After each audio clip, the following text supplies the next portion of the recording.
e whita tonu ana te ahi o Mahara ki te pāhuatanga o Ōrākau. Te moata o te ara, i haere mai, kāti taua pōrangi. He rangi anō kei te haere mai. Taua pōrangi, te tuku i a rātau mā kia moi te pō.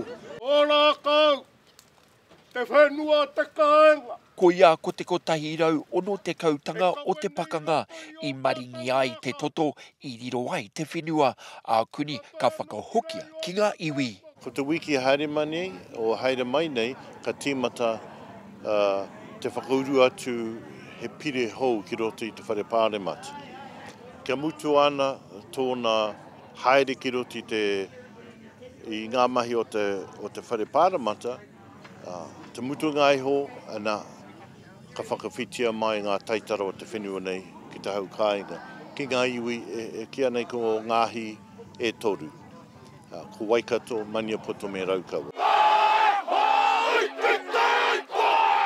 Tata ki te rua mano ngā hoia a te karauna i whakaheke ki runga o Ōrākau i te tau kotahi mano warurau ono te kaumawha.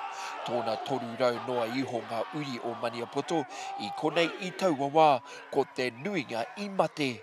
I runga i o rātau hoiho, ka whai haere mai i te iwi e o māna kia whakawhitia te pūniu uraro ake ne. He kohuru, ngā tamariki, ngā wāhine. Kātika tūna tiu hei ke hara mai ke kone.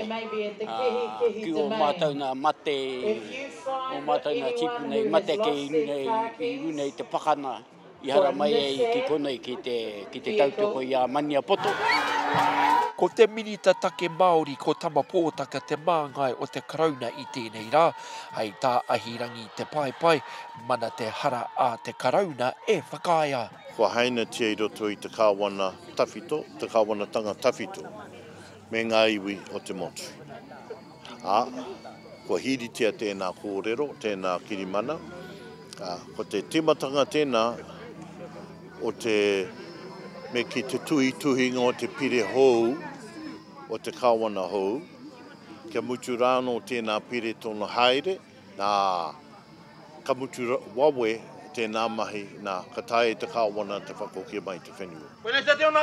He wāhi tapu te whenua i tēnei wā, engari e anga whakamua na ngā uri. Raukaua in particular have a strong desire to plant rongoa.